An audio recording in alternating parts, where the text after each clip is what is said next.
আমার ভাই বোনদের মেরে ফেলতেছে, তার জন্য ওর চোখে পানি পড়ে না, কিন্তু মেট্রো রেল ভাঙানি ওর চোখের পানি পড়ে। এরপরও কি আপনারা বলবেন যে আমরা শেখ হাসিনার দ্বারাই ভুল করছি?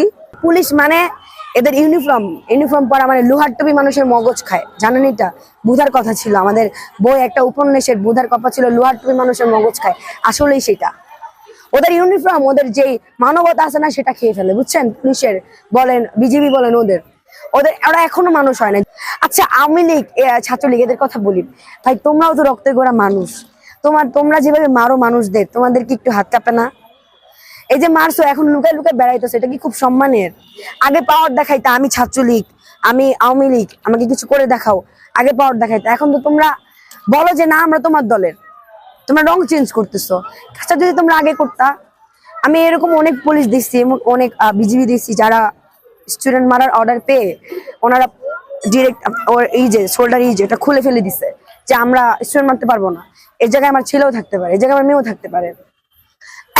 আপনারা কি জানেন, কালকে টিএসসিতে আমরা যখন কর্মসূচি ছিল তখন ওই শাহবাগে তখন স্টুডেন্ট খুব কম ছিল। কালকে পুলিশ যেহেতু মোতায়েন করা হয়েছে, পুলিশই ছিল। 12টা অ্যাম্বুলেন্স ওরা আটকায় রাখছে ওইখানে, মানে সিগন্যাল দিয়ে রাখছে, পিছিয়ে একটা অ্যাম্বুলেন্সে রুগী মারা গেছে। 12টা অ্যাম্বুলেন্স। এটা যখন আমরা শুনছি যে আমাদেরই ভুল ছিল, আমরা কেন সবাই কর্মসূচিতে ছিলাম, দু একজন ওখানে থাকতে পারতাম, যেহেতু আমি ভলেন্টিয়ার এই হিসেবে আমার ওখানে থাকা উচিত ছিল। যাই হোক, আমার শুনে অনেক খারাপ লাগছে। আমি আর পুলিশকে তেমন কিছু বলি নেই, কারণ এদের বলে লাভ নেই, এদের গায়ে রক্ত নাই।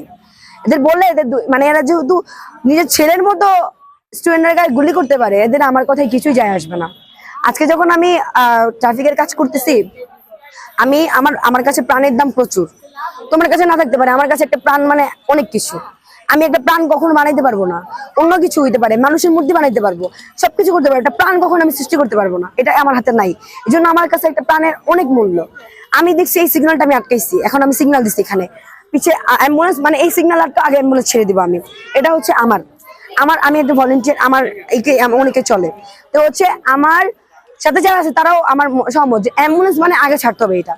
তো পুলিশ এসে বলতেছে, আম্মু তুমি তো অনেক কিছু বুঝো না, আমরা এখানে 27 বছর ধরে কাজ করি, সব অ্যাম্বুলেন্স ছাড়তে হয় না।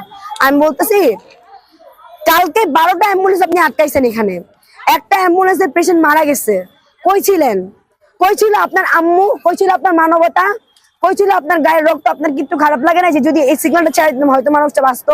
হ্যাঁ, মৃত্যু বললে কই আসেন, আপনারা হয়তো জানতেন না, কিন্তু অ্যাম্বুলেন্স মানে এটা ইমার্জেন্সি। ওইখানে ইচ্ছা মতো হুইসেল বাজাইতেছিল অ্যাম্বুলেন্স, সবার এক কথা, আমরা অনেক হুইসেল বাজাইছি, আমরা বলছি যে ছেড়ে দেন, ইমার্জেন্সি পেশেন্ট, তাও ছাড়া নেই। আগে ওই সিগন্যাল ছাড়ছে, তারপরে এটা, তাও আধা ঘন্টা আটকায় রাখছিল। হইতো তাহলে এই যে কালকে যে কাহিনীটা, কালকেই রিসেন্ট এই 13 তারিখের কাহিনী বলতেছি, ওরা যদি সিগন্যালটা ছেড়ে দিত হয়তো মানুষটা হ্যাঁ মারা যাইতো, কিন্তু আপনি তো সান্ত্বনা দিতে পারতেন যে আপনি ছেড়ে দিছিলেন সিগন্যালটা, আপনার কিছু যায় আসে না এরকম মানুষ মারা গেলে, কিন্তু আমার যায় আসে। আমি যতদিন ট্রাফিকে আসি, আমার কাছে অ্যাম্বুলেন্সটা অনেক বড়, আমি আগে অ্যাম্বুলেন্স ছাড়বো, ইমার্জেন্সি পেশেন্ট হলে আমি অবশ্যই ছাড়বো। আপনি এই সিগন্যাল আটকাবেন, এই সিগন্যালে আমার কোনো অ্যাম্বুলেন্স নাই, এই সিগন্যালে আমার অ্যাম্বুলেন্স আছে, মানে এটা আমার ছাড়তে হবে। আমি যখন শাহবাগে শহীদ মিনার যখন আমি দিতেছিলাম, আপনার ওই যে ইন্টারভিউটা যখন দিছিলাম, তখন আমাকে সবাই বলতেছে যে তুই যে শেখ হাসিনাকে বললি তোর জন্য আয়নাঘর গুমঘর ফিক্সড। এখন আমার কাছে মনে হয়েছে যে আয়নাঘর গুমঘর আমার কপালে যদি লেখা থাকে, শেখ হাসিনা না থাকলেও হবে। আর আয়নাঘর একটা ভুতুড়ে ঘর থেকে কম কিছু না, ওইখানে বিভিন্ন ভাবে মানে যারা শেখ হাসিনার বিরুদ্ধে কথা বলতো তাদেরকে টর্চার করা হইতো, মানে বেঁচে রাখা হইতো, ওদেরকে বেঁচে রাখা মৃত্যুর যন্ত্রণা দেওয়া হয়েছে ওইখানে, আয়নাঘর বলেন গুমঘর বলেন। গণভবন থেকে তো অনেক লাশ পাওয়া গেছে, আপনারা হয়তো জানেন সেটা, গণভবনের বাগান থেকে, ফুলের টবের নিচের থেকে অনেক লাশ, ইউনিফর্ম পরা লাশ পাওয়া গেছে ওইখানে। ওর বিরুদ্ধে যারা এই কথা বলছে তাদেরকেও গুম করে ফেলছে, মানে যারা একটু বেশি কথা বলছে তাদেরকেও তিলে তিলে মারতে চাইছে। 8 বছর পর একটা উকিল ছাড়া পাইছে, আপনি জানেন সে কথা?